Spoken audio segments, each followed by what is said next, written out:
Welcome to yet another anime review. Today we are talking about Gunjou no Magmal. I'm pretty sure I pronounced that right. Might not have, whatever. Now I'm going to split this review into three-ish parts: music, animation, and all overall plot. So I guess we'll start with the music. The music was something else. It was so basic bitch that I kind of didn't notice it for a large portion of the episode. I actually had to rewatch it because someone pointed out that it was like possibly stock Naruto music, which would make sense. It's made by the same studio. So I listened to it over again, and it really did sound like it came straight out of Naruto. So, really basic, really just not interesting music that no one notices, no one cares about, that might be reused. So that's already a really bad sign for an anime when they're reusing soundtracks from a different series and it's not even good soundtracks.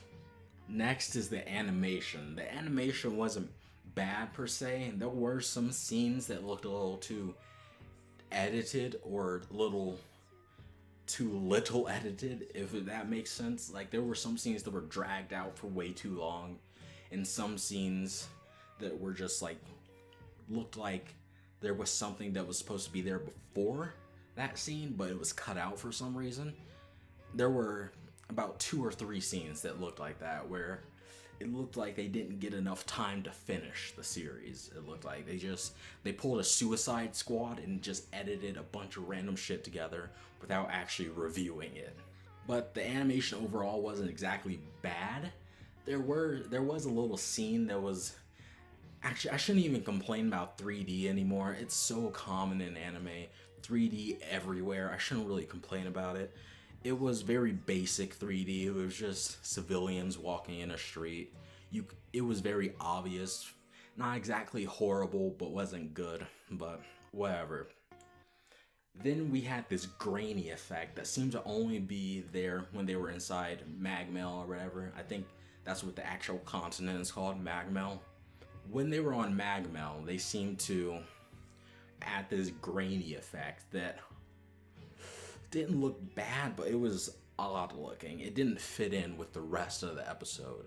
When they were on the regular home world, it looked like regular anime. Then once they got to Magmel, it's like the fucking animation studio changed altogether and they added all this grainy effect and whatnot.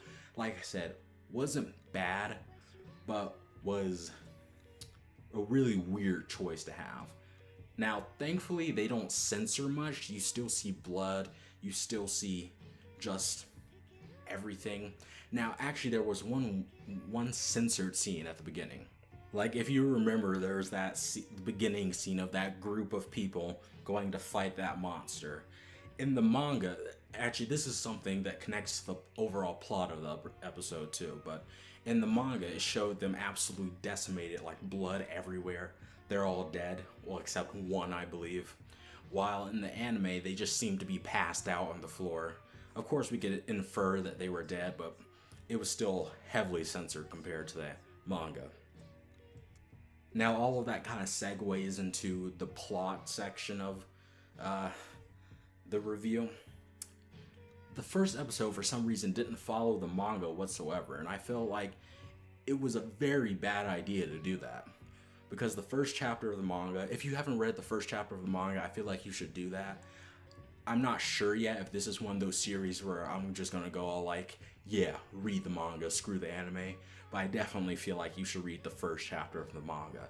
Because the first chapter of the manga feels, sorry about that noise.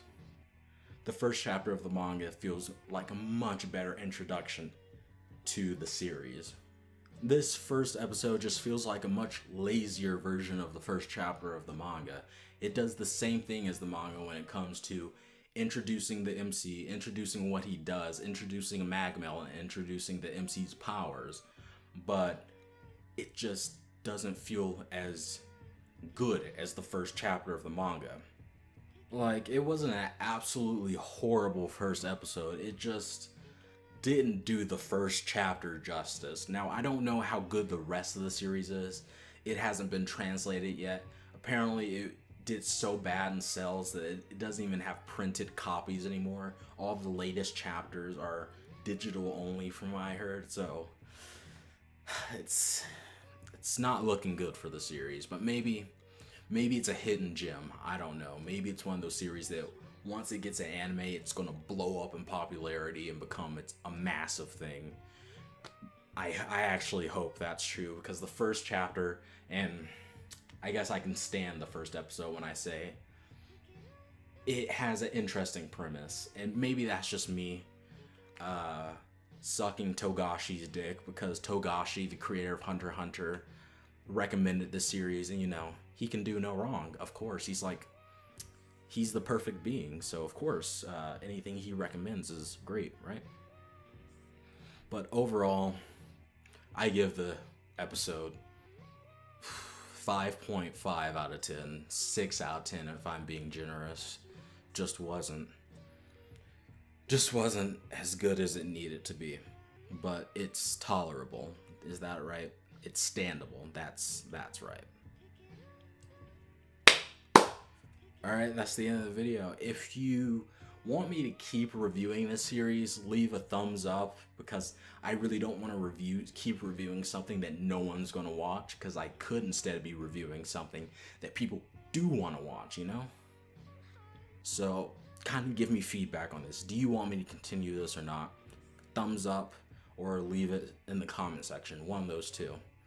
And if you like the video, like it. If you really like the video, subscribe. And if you really like the video, share it with other people so that they can watch it. And that's about it. Bye.